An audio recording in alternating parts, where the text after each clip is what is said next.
What up Saints, baik lagi sama gue Widi aka Jix from Sandhouse recording from Bali. Baik lagi di konten Doku-Doku, yang dimana di episode kali ini gue balik lagi membahas seorang musisi bawah tanah gitu ya, aka underground. Walaupun yang bakal gue bahas ini namanya sudah cukup banyak yang tahu untuk seorang musisi di genre-nya. Dan by the way, entah kenapa gue ngerasa kata musik underground atau musisi underground ini rada overuse kalau terus-terusan gue pakai di konten ini gitu ya. Karena menurut gue musik ya musik aja gitu ya. Selama ada elemen atau aspek yang menjelaskan musik ini alirannya apa, kayaknya gue nggak perlu nyebut musik ini underground atau musik itu underground gitu cuy. Meskipun sejatinya kalau gue kutip dari Wikipedia, musik underground adalah istilah umum yang merujuk kepada berbagai macam genre musik di luar budaya arus utama. Lagu apapun yang tidak dikomersilkan secara legal dianggap sebagai musik bawah tanah atau underground.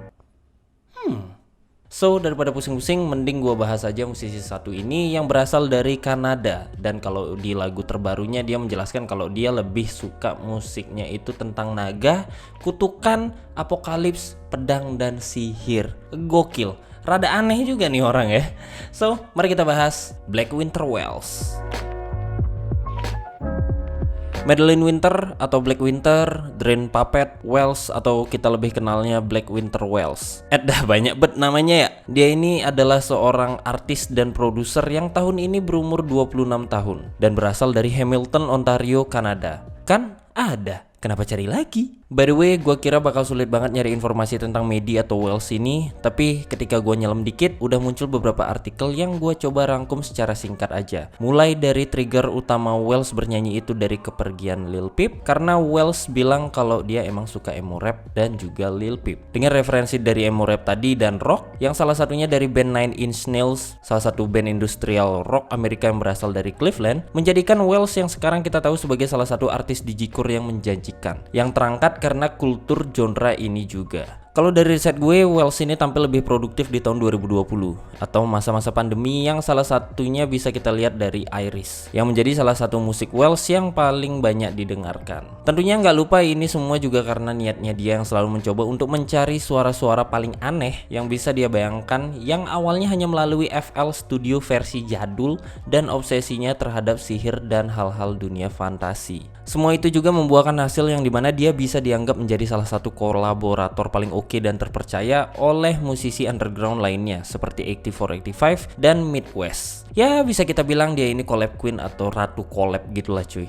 Oh iya, Wells juga berafiliasi dengan beberapa grup seperti Garden Avenue, kolektif produser punyanya Taylor Morgan. Terus dia juga berafiliasi dengan Gun City, dan juga dia adalah founder serta director dari Helix Tears, salah satu internet music kolektif yang berisikan Blacksty, 8485, Popstar Bills, dan masih banyak lagi. Kalau mau tahu soal kolektif-kolektif gini, bakal gue bahas di konten doku-doku selanjutnya aja. Khusus bahas kolektif-kolektif musik di internet kayak 5 kolektif sebelumnya yang sudah pernah gue bahas. So, ngomongin project-project yang dilahirkan Wells, kalau kita lihat dari streaming platform Spotify-nya, sudah ada lebih dari 50 gabungan EP dan singles, dan juga 3 album sejak 2019, yaitu single Rabbit hingga single Gnarled Thorn yang baru saja dirilis tanggal 9 September kemarin. Pertengahan tahun ini juga, tepatnya bulan April kemarin, dia sudah merilis sebuah album dengan nama Crystal Shards, yang dimana Wells bilang di wawancaranya dengan DJ Booth kalau dia sebenarnya nggak pernah berniat bikin album. Dia cuma ngerasa kalau beberapa musik yang dia buat akan cocok kalau dijadikan album. Dan kalimat keren di wawancara ini adalah, "It wasn't even picking demos I like, it was picking the ones that fit that color."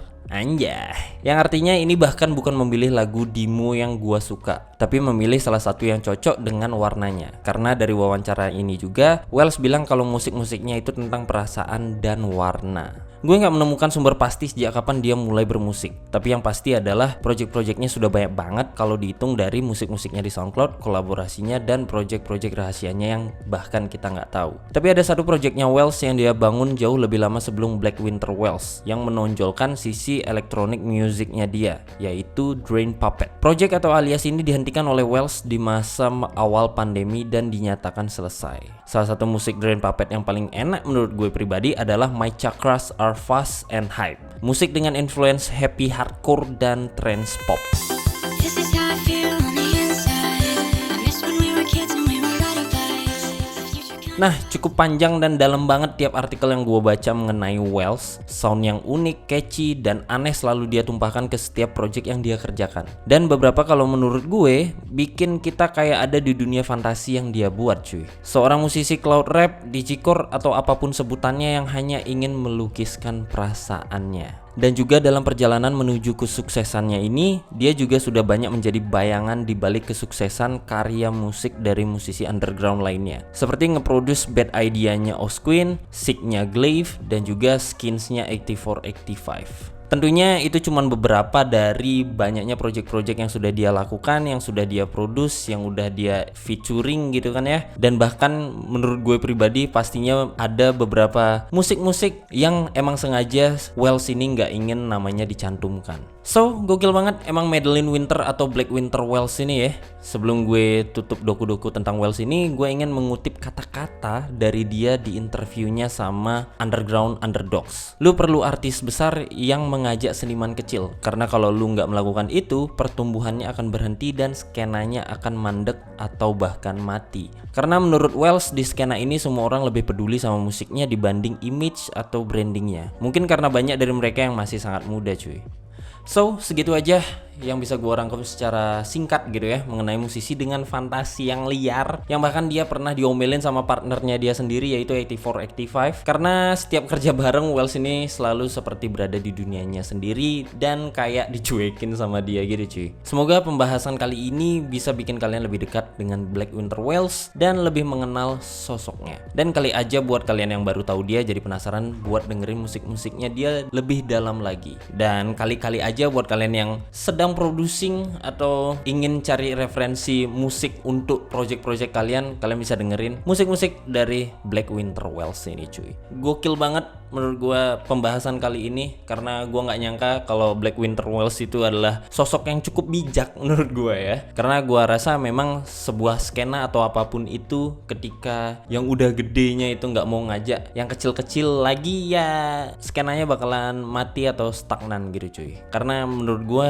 kita hidup di dunia dengan 7 miliar orang, pastinya berapa persen diantaranya melakukan hal yang sama dengan kita, jadinya change-nya itu kecil banget. Ya buat kalian para artis-artis gede gitu ya bisa kali merendahkan hati sedikit dan tidak angkuh gitu cuy untuk mengajak kolaborasi atau membantu musisi-musisi lainnya gitu sih cuy ya. Kalau menurut gua gitu ya, sorry banget kalau gua terdengar ada sotoy gitu cuy ya, tapi ya segitu aja. Semoga bisa menginspirasi cerita dari Black Winter Wells ini. Dan as always, gua Widya aka Jix from Sandhouse recording from Bali. Thank you for watching. Kalau kalian suka sama kontennya silahkan like, share juga. Jangan lupa subscribe kalau kalian baru di Sandhouse. And hope music could save your motherfucking life.